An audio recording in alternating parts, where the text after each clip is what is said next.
Hey guys, tonight we slip into a story that smells faintly of polished marble, overcooked memories, and a touch of champagne fizzing at the edge of the tongue. I promise you, it is not the kind of tale you'll hear from your neighbor's porch gossip, though honestly, if you try to live it exactly as I did, you probably won't survive. Not because of danger, but because patience, humiliation, and bad shoe leather have expiration dates most people aren't willing to test. So, before you get comfortable, take a moment to like the video and subscribe, but only if you genuinely enjoy what I do here. And hey, drop a comment with your city and what time it is where you are right now, because I always find it strangely intimate, knowing someone across the world is lying down with earbuds in, while I'm whispering these ridiculous recollections. Now, dim the lights, maybe turn on a fan for that soft background hum, and let's ease into tonight's journey together. I used to be known as the failure. It wasn't subtle either. Friends, no acquaintances who sat beside me in classrooms, who shared stale cafeteria fries, who once swore we'd be inseparable, labeled me with it like a sticker on a cheap suitcase. You know the kind. The glue seeps around the corners, and you're stuck with the mark long after you've tried to scrub it off. I remember walking through hallways, where laughter followed not behind me, but at me. The sound of sneakers squeaking on tile, that faint echo like some budget horror film, became the soundtrack of those years. A teacher once asked me what my backup plan was when I failed at art school. Backup plan, like life came with a warranty extension. I smiled, but inside I imagined myself rolling those words into a paper airplane and throwing it back in his face. Spoiler, I didn't. I just nodded. That's what you do when you're 20 and the world already thinks you're done. But let me paint the picture sharper. My shoes were the same pair I'd worn since high school. The left sole had a hole where rainwater loved to seep in. Walking to bus stops, I'd feel that damp coldness squish against my socks. Nature's way of reminding me that success was a long way off. Friends would joke about how I always carried an extra plastic bag in my backpack. They thought it was quirky. Truth, it was for wrapping my foot on rainy days. Practical, not charming. It's funny how little things stick, like the smell of burnt instant noodles, when I once tried to stretch a single pack over 3 meals, or the flickering light bulb in my first apartment, buzzing like a mosquito every night, convincing me that even electricity doubted I could pay my bills. Some historians still argue whether suffering builds character, or just builds debt. I'll let you decide. But back then, I wasn't laughing. I was too busy trying to hide the fact that I had exactly $12 in my bank account. Do you know how loud $12 feels when you're staring at the ATM screen? Louder than fireworks, I swear. And yet, despite the label, despite the damp socks, despite the cafeteria fries and sarcastic grins, I kept walking. Maybe it was stubbornness. Maybe it was stubbornness. Or maybe I just didn't like the idea of those people being right about me. The failure tag stung, yes, but it also worked like caffeine, bitter, unpleasant, and oddly addictive. I can't tell you I had some dramatic vow, like swearing under the moon to avenge my reputation. No, it was simpler. I just wanted to be able to walk into a room without feeling like I had to shrink. That's it. One day, one step at a time. Though trust me, stepping with a plastic-wrapped foot makes the journey less cinematic. But let's not get too sentimental this early. We've only set the stage. Imagine me, cheap shoes, wet socks, a plastic bag crinkling inside, being called failure like it was my first name. That's where we begin. From here, the road twists, cracks, and yes, eventually gleams with marble tiles that echo differently. Cheap shoes, expensive dreams. That's the contradiction that carried me through those years. I'd walk past store windows, pressed up against a glass like a kid in some Dickensian remake, staring at mannequins in suits that cost more than my monthly rent. Rent, by the way, was already something I struggled to meet. My landlord was a wiry old man with the patience of a smartphone battery, gone by noon. Every month he would knock on my door, with a rhythm that sounded like judgment itself. And every month I'd delay him, with a smile I practiced in the bathroom mirror. Dreams, though, they were loud enough to drown out his knocking. I'd sketch floor plans of houses I could never afford on scraps of receipt paper. Once, a cashier looked at me oddly when I asked for the longest receipt possible. I joked it was for return insurance, but in truth, it was so I could draw a ridiculous winding staircase that led nowhere, a spiral of hope on cheap thermal paper. You know what kept me going? Nighttime. There's a kind of honesty that settles in after midnight. The city hums differently. Even the neon lights buzz like they're whispering secrets you're not supposed to hear. I'd sit by my crooked second-hand desk, flipping through design magazines I'd borrowed. Okay, stolen, from the local laundromat. Who steals a wrinkled magazine, with ketchup stains on page 3? Me, and I don't regret it. Some historians still argue whether ambition is born out of inspiration or desperation. I can tell you mine came from both. Inspiration, because I could see something bigger waiting for me. Desperation, because the sole of my left shoe had given up completely, and duct tape wasn't cutting it anymore. There was this one day, I remember because my toes nearly froze off. I was walking across town to deliver some sketches for a freelance gig that promised $50. $50 was a lifeline. I got caught in a rainstorm, the sky splitting open like someone had shaken a soda can too hard. The tape peeled away, my sock soaked, and by the time I made it across, I looked like a drowned mop. The receptionist gave me that polite smile people save for charity cases. Still, I handed over my work, my fingers trembling, half from the cold, half from knowing that if they didn't like it, I couldn't afford groceries. Spoiler, they liked it, barely paid me in cash, crisp bills that smelled like victory. I walked home barefoot, shoes squelching in my bag, feeling like I'd just conquered Everest, but with trench foot. Cheap shoes were my reality, but expensive dreams. They kept whispering. They told me I wouldn't always live in the echo of other people's judgments.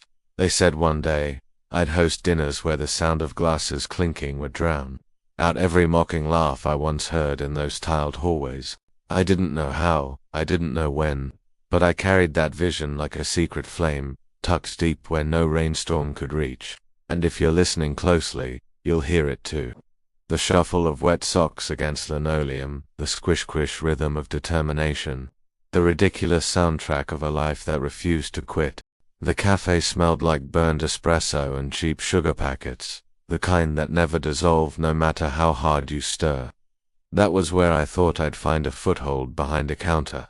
Steaming milk, maybe drawing a crooked heart in the foam if my hand didn't shake too much. I figured at least I'd have steady tips. A paycheck that wouldn't bounce like my rent checks, and maybe just maybe the kind of human interaction that didn't involve someone calling me a failure. But fate, as always, loves a punchline. I walked in with my resume, if you could call it that, since it was basically a list of things I tried and failed at, and handed it to the manager. He was a guy with a beard that looked like it had its own zip code, the kind of person who took himself far too seriously for someone in charge of muffin placement. He looked me up and down like I was an empty cup he didn't want to refill. You don't have experience, he said. I laughed, mostly because the alternative was crying. I have experience drinking coffee, I replied. Bad move. He didn't find it funny. A couple of old classmates happened to be in line, of course. Life has this way of turning every minor humiliation into a public event. They snickered when the manager shook his head, handed my resume back, and told me they weren't hiring, not even as a dishwasher. A dishwasher. Apparently, I wasn't qualified to get plates wet. The laughter trailed me as I walked out. It stuck, like the smell of burnt milk in my hair. For weeks after, I avoided that cafe, even though it was the cheapest place with free Wi-Fi. Pride is expensive like that. And yet, the rejection left something useful, a kind of spark. Sometimes failure isn't just a slap, it's a shove in the right direction. I realized I didn't want to serve someone else's coffee forever. I wanted to be the person whose name was on the building. Of course, that thought was delusional. I still had $20 in my pocket and a hole in my shoe. But delusion, I've learned, is just ambition without a budget. Some historians still argue whether great ideas start at or bars places where people linger with too much time and too little money. Maybe they're right. I certainly walked out of that cafe determined not to spend my life polishing someone else's espresso machine. That night, I went back to my tiny apartment, poured boiling water over a tea bag I'd reused 3 times, and scribbled furiously in my notebook. Plans, sketches, ideas that made no sense but felt alive. My pen tore through the paper at one point, leaving a hole like a warning. Be careful how hard you dream, or you might break the page. I wasn't sure where it would lead, but I knew this. I had been laughed out of a cafe, and someday I would invite people to drink champagne in a space I owned: marble floors, chandeliers, the works. The same people who smirked at me would have to smile politely while I poured them a drink. For now, though, it was just me, a leaking teapot, and the buzz of my faulty light bulb, keeping time like an impatient metronome. Failure might have followed me out of the cafe, but so did a stubborn dream, clinging to me like the smell of espresso I couldn't wash out of my shirt. The first dollar I ever earned on my own terms didn't come from coffee or pity tips. It came from a design job so small you could fit the entire project inside a shoebox. Literally, it was a shoebox. A local boutique wanted their packaging redesigned, and I, desperate, duct-taped, and sleep-deprived, volunteered for the job. When they handed me the cash, 20 crumpled bills, one pristine bill folded like a treasure map, I swear I heard violins. My hands shook as I slid that first crisp dollar into my notebook, pressing it flat like a dried flower. Not because it was worth much, but because it was proof. Proof that someone thought what I did had value. That dollar became my spark. It was the beginning of something that felt less like fantasy and more like a stubborn possibility. I carried it everywhere, tucked into the pocket behind my ID card. If you looked closely, you'd see coffee stains on the corner from nights I left it on the desk beside a half-drunk cup. As though caffeine and proof of survival belonged together. Of course, $1 doesn't solve anything. It doesn't pay rent. It doesn't buy shoes without holes. And it certainly doesn't fix the buzzing light bulb in my apartment. But it shifted the air around me. I started noticing opportunities where before I'd only seen locked doors. I remember walking down the street and passing a help wanted sign, not at a cafe this time, but at a small printing shop. Normally, I would have dismissed it, thinking I wasn't qualified, but that folded dollar in my pocket gave me a strange sense of bravado. I stepped in, showed them the shoebox design, and somehow walked out with my first steady freelance client. The shop smelled of ink and warm paper, a scent that clung to my clothes like success in training. They didn't pay much, sometimes in cash, sometimes in store credit, once in a stack of leftover calendars from last year, but each project added to my growing stack of proof. Proof that I wasn't the failure they thought I was. Some historians still argue whether the first taste of victory matters more than the grand finale. Personally, I think the first one is the hungriest. It's the one that keeps you up at night, whispering, if you can do this once, you can do it again. I spent nights sketching new ideas, falling asleep with pen lines smudged across my face, waking up with the imprint of spiral notebook coils pressed into my cheek. It wasn't glamorous, but it was momentum, and every time I heard laughter echoes from the past, sharp reminders of my label, I would touch that dollar in my pocket, like a talisman. Cheap shoes on my feet, expensive dreams in my head, and now one fragile dollar reminding me I wasn't crazy to keep walking. I didn't know it yet, but that dollar was the seed of the empire I would one day invite my so-called friends to gawk at. Back then, though, it was just paper, fragile as my belief in myself, but oh, how it burned with possibility. Lonely apartment echoes were the soundtrack of my early nights. You know how some people remember the songs on the radio or the chatter of roommates? Me, I remember the sound of my own footsteps bouncing off peeling walls. The place was small enough that I could touch both sides of the kitchen without stretching. Yet somehow it felt cavernous with silence. The walls were a strange shade of beige, the kind that always looks dirty no matter how many times you scrubbed. My neighbors, bless them, were loud enough to remind me life was happening on the other side. Through the thin plaster I could hear arguments about laundry, muffled TV dramas, even the occasional karaoke attempt that sounded like a cat getting therapy. Funny thing though, those chaotic sounds only made my own quiet louder. I'd sit on the floor because my single chair wobbled, sketchpad on my knees, and listen to the hum of the refrigerator. That hum was my roommate, my confidant. Sometimes it cut out at night, leaving me with a silence so sharp I swore I could hear my thoughts arguing with each other. If you've never had a conversation with yourself out loud just to feel less alone, I envy you. There was one evening I remember vividly. I came home drenched from rain again, shoes squelching, socks clinging. I threw everything into a pile and collapsed onto the mattress that sagged like it was sighing with me.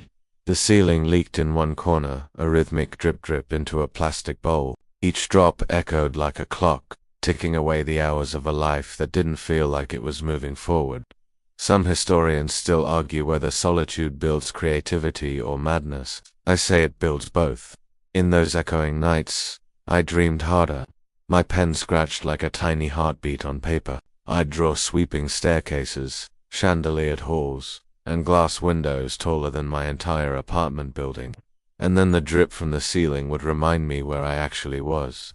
A cruel but effective balance to break the silence. I sometimes played old cassette tapes I'd found at a thrift shop, jazz mostly, with a hiss of static. Once the tape got stuck and slowed down until the saxophone sounded like a dinosaur sighing.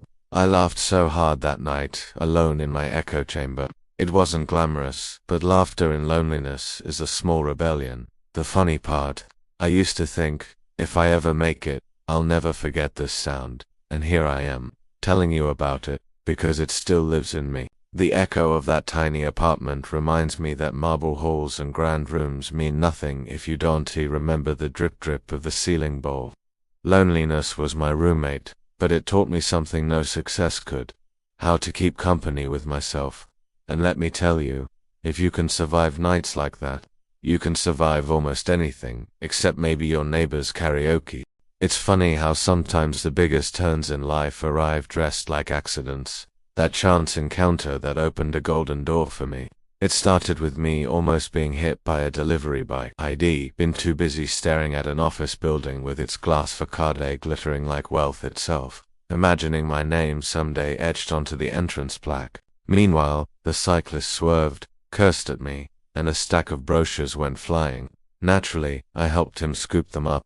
When I noticed they weren't just any brochures, they were for a local architecture firm. The glossy kind, with images of sleek lobbies and villas so white they looked allergic to dirt. I joked, guess I'll take one for inspiration. He didn't laugh, but he asked if I was an intern. I told him, not yet. Bold, right? Delusion disguised as confidence. Turns out he wasn't just a delivery guy. He was a junior associate running errands, and maybe amused or maybe pitying. He handed me a business card. Send your portfolio, he said. Portfolio. At that time, my portfolio was sketches crammed into spiral notebooks, some smudged with noodle sauce stains, but I stayed up all night scanning and stitching them into something resembling a collection.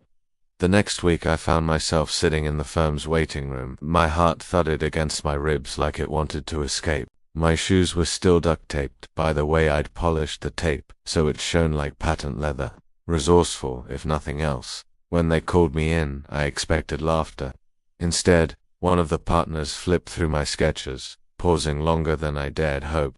He didn't smile, but he didn't dismiss me either. Finally, he said, "We might have something small for you." That something small turned out to be drafting concept layouts for a community space.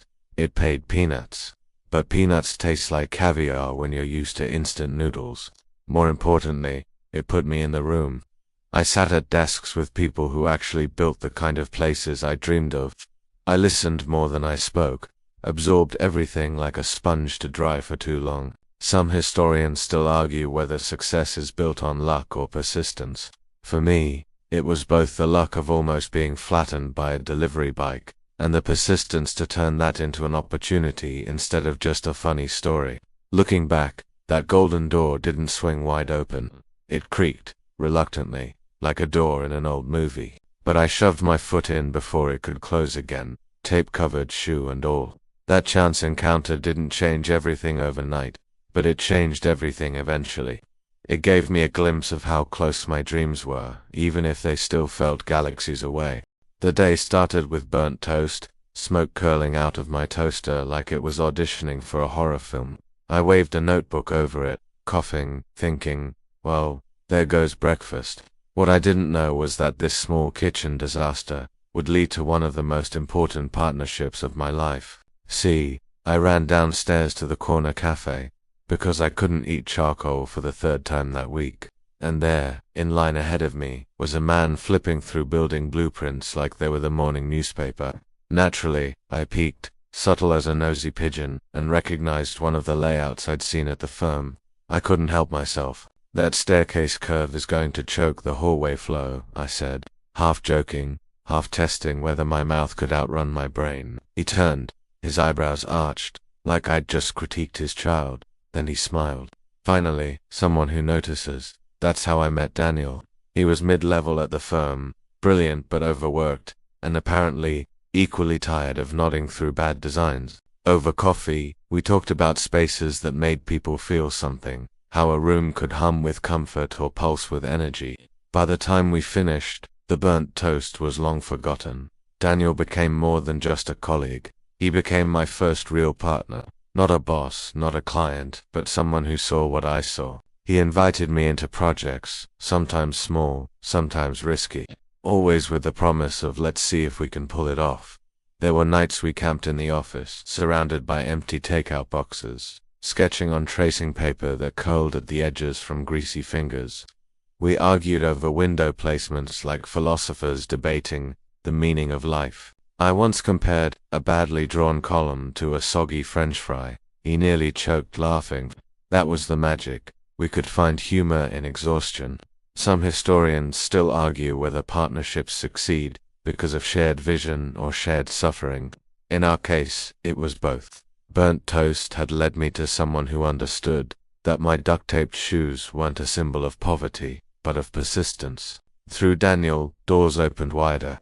We pitched small projects together, refurbishing a tired lobby, redesigning a dentist's waiting room, which, fun fact, is harder than it sounds.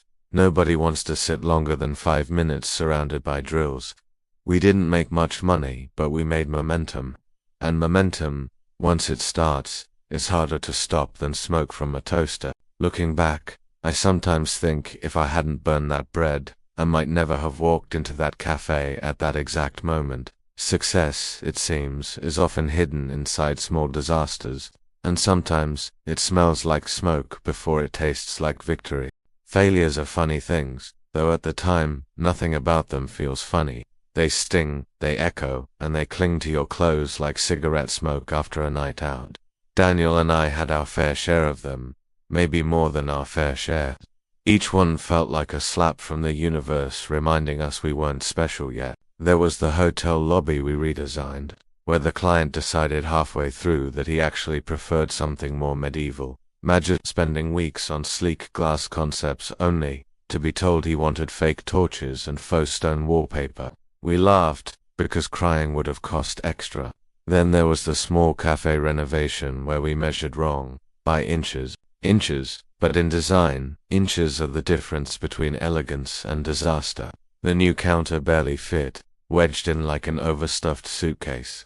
The owner still paid us, reluctantly, but every time I walked past that cafe afterward, I crossed the street, and oh, the charity gala installation. Don't remind me. We built a temporary arch out of lightweight panels, only to have it collapse before the guests arrived. No one was hurt, except our egos. A photographer caught the moment it toppled, and for weeks afterward, Daniel and I joked that we should frame the photo as our before picture. Some historians still argue whether failure teaches more than success. I can confirm, failure teaches, but the tuition fee is brutal. What we learned, though, was invaluable. We learned how to double-check measurements, how to read clients better than blueprints, how to keep a toolbox in the trunk of the car just in case, and in between those flops, we managed small victories, quiet ones, a pediatric clinic that loved our playful wall colors, an office lobby where the receptionist hugged us, because it finally feels like a place I want to walk into every day. Those moments were worth 10 collapses. Failure gave us fire. I started to realize that being laughed at in school had toughened me more than I'd admitted. I could survive being called a failure, because I already knew how to carry that word like a brick in my pocket. Now, every misstep was just another brick, and slowly, painfully, we were stacking them into something that resembled a foundation. I still went home to my noisy neighbors and dripping ceiling, but I went home with blueprints in my bag and stubbornness in my chest. The silence of my apartment didn't feel quite as accusing when I had projects, even broken ones, to dream about. It wasn't glamorous, it wasn't even secure, but it was progress. And progress, I've learned, often looks like failure in disguise until you're far enough away to see the pattern. The turning point didn't arrive with fireworks, no marching bands, no grand announcement. It came quietly, wrapped in a project so ordinary that most people would have shrugged at it. A local bookstore was moving into a bigger space. The owner, a woman named Clara with hair the color of new steel, wanted something warm but not cluttered, modern but not cold. She couldn't afford the big firms, so she came to us, two half-broke dreamers with a track record of mistakes. We sketched, we debated, we argued over the placement of shelves until the paper was worn thin from erasing. Daniel insisted on clean lines. I argued for curves that felt like an embrace. We compromised, if compromise means fighting until both sides are equally miserable. But the day it opened, people gasped. The space had rhythm, like music frozen in wood and light. Children darted between shelves that curved like waves, while adults found quiet corners that felt cocooned. Clara wept actual tears because she said it finally looked like the bookstore she'd dreamed of for years. That project changed everything. It wasn't just a bookstore, it was proof. Word spread faster than we expected. Photos circulated. People who'd ignored us before suddenly wanted to know who had designed that space. Clara, bless her stubborn heart, told everyone our names. Soon we weren't begging for projects, they were arriving at our door, timidly at first, then with increasing boldness. We were still broke most days, but broke with momentum is better than broke with despair. I started to notice a shift inside myself too. The bitterness I'd carried from my family's rejection softened, just slightly. It didn't vanish. Shy still replayed their words late at night, but now I had counter-arguments. Every shelf we built, every light we placed was a rebuttal, louder than any insult they'd thrown. Daniel and I began dreaming bigger. Not just clinics, but spaces that might stand decades. We wanted to create places people would remember, the way children remember the shape of a beloved playground. We didn't say it out loud, but both of us felt it. The possibility of building a legacy. It's funny how success sneaks in through side doors. Burnt toast, botched arches, all the embarrassing failures had led us here to a bookstore that smelled of paper and hope. I realized then that maybe greatness doesn't announce itself with trumpets. Maybe it tiptoes in quietly, disguised as an ordinary commission, waiting to see if you'll notice. I noticed, and I swore I wouldn't let it slip away.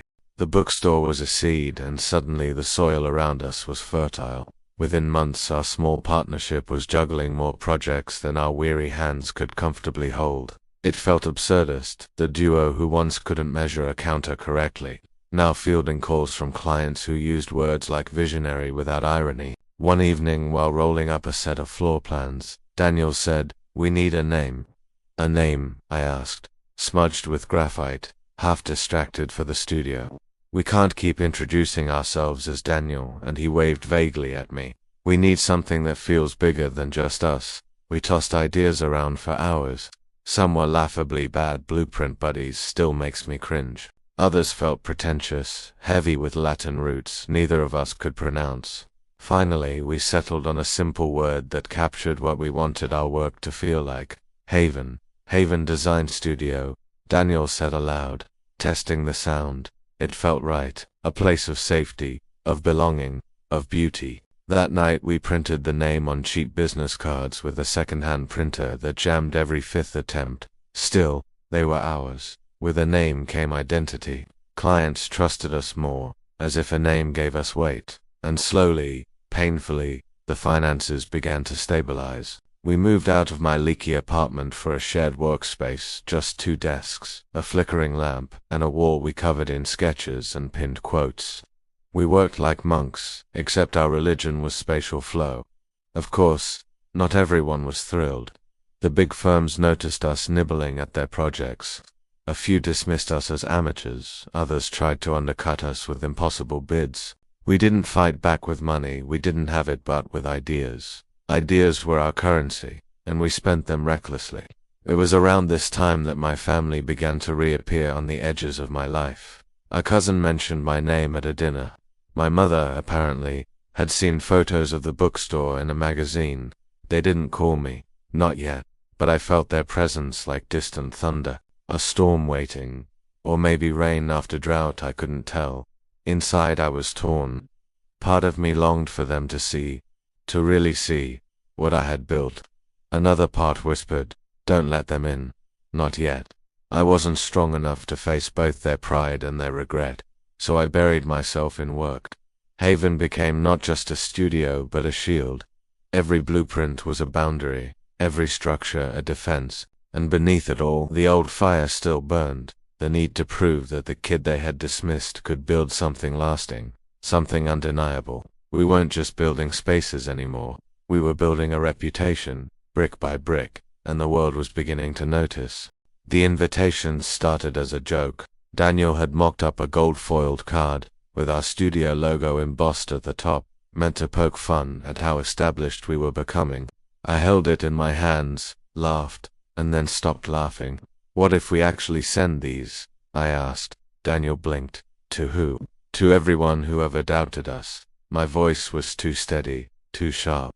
The idea wasn't really funny. It was a promise I had been rehearsing quietly for years. The notion grew in silence between us, like ivy on a forgotten wall. Within weeks, we were deep into planning something audacious, a gala, not just any gathering, but a celebration marking the completion of our most ambitious project yet. A sprawling hillside villa commissioned by a reclusive art collector, a villa that, by some twist of fate, would bear our name on its story as much as his. The client agreed to let us host the unveiling, as long as the wine flows. He had chuckled. So we designed the event as if it were one of our projects, sleek, deliberate, with every detail meant to communicate a message. The villa itself would be the stage, the proof of concept, the punchline to every insult I had ever swallowed. I kept the guest list close to my chest. Old classmates, professors, even those smug friends who once dismissed me as a failure. And yes, my family. I wrote their names with a trembling hand, sealing the envelopes before I could second-guess myself. Each invitation carried the same phrase embossed in black. You are cordially invited to witness a new beginning, petty, perhaps, but cathartic. Preparing for the gala was exhausting. Between overseeing final touches on the villa and coordinating the logistics of catering, lighting, and music, I barely slept. Some nights I lay awake, staring at the ceiling, wondering if this was revenge or simply validation wearing a tuxedo. Meanwhile, whispers spread through town. People speculated about the event. Why us? Why this scale? Some critics sneered, predicting disaster. Others claimed we were overreaching, amateurs dressing up as moguls. I smiled at those rumors, let them talk. The truth was, I had already rehearsed this night 1,000 times in my head. Every raised glass, every whispered gasp, every flicker of recognition when they realized the failure they once pitied now stood before them, orchestrating the entire scene. Are you sure you're ready for this? Daniel asked the night before, his tone somewhere between admiration and concern. Ready? I said, smoothing the lapel of the suit I had bought months ago for this exact occasion. I've been ready since the day they left me behind. The villa gleamed in the distance, floodlit like a crown. Tomorrow, it wouldn't just be a building, it would be my statement. The morning of the gala felt unreal. I woke before dawn, nerves buzzing louder than my alarm. The villa loomed on the hillside, its white stone catching the first light like a beacon or maybe a dare. I drove there early, windows down, letting the cool air whip my face as if it could steady me. Inside, the final preparations were underway. Caterers rushed trays of into the kitchen. Florists fussed over centerpieces that probably cost more than my first year's rent. And technicians tested the sound system with bursts of static that echoed through the marble halls.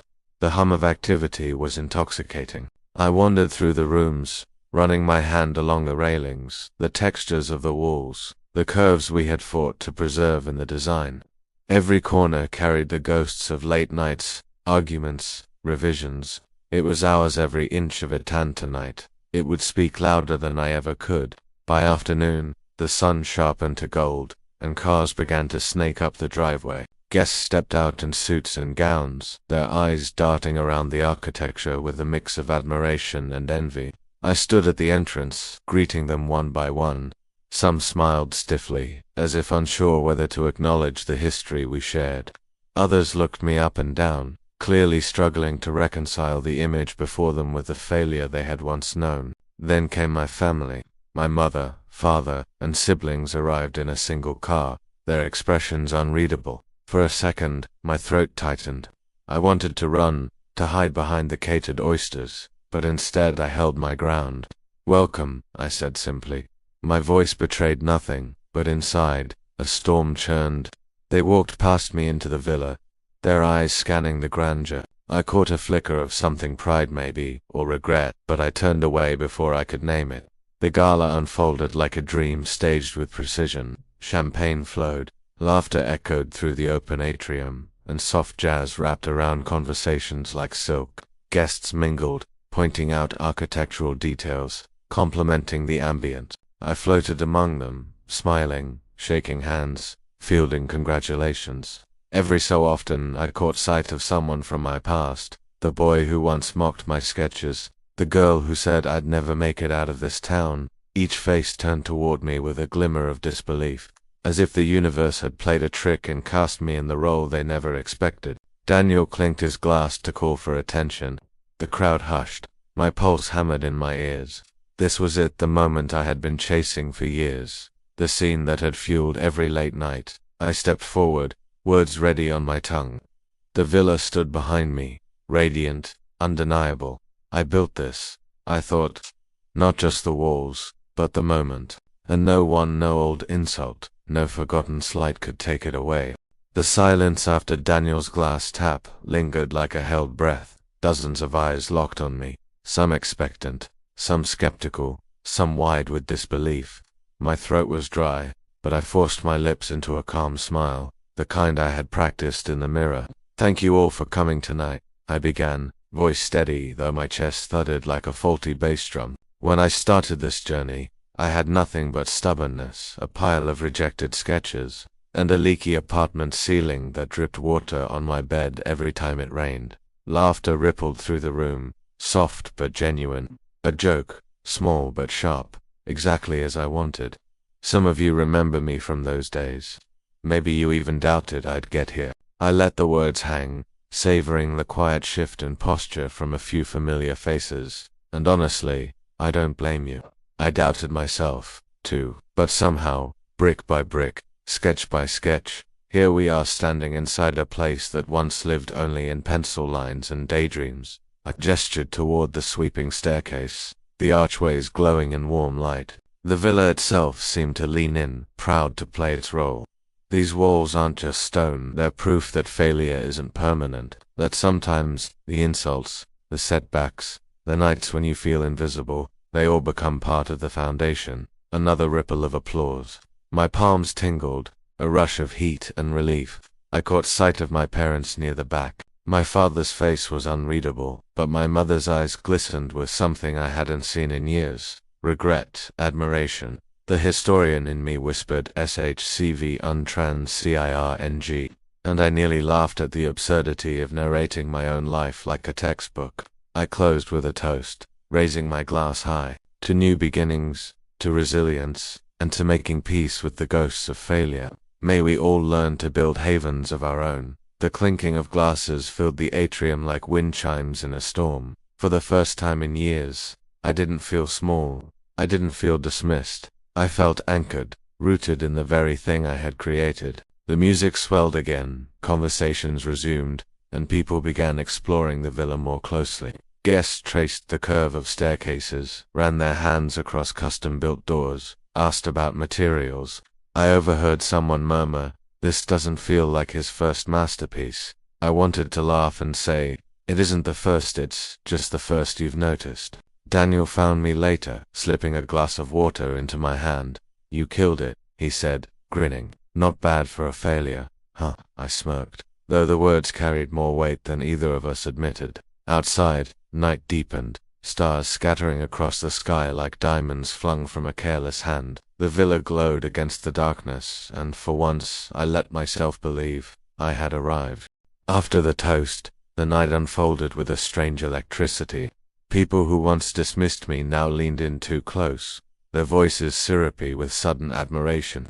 We always knew you had talent, one old classmate Kude conveniently forgetting the times she'd called me a dreamer doomed to fail.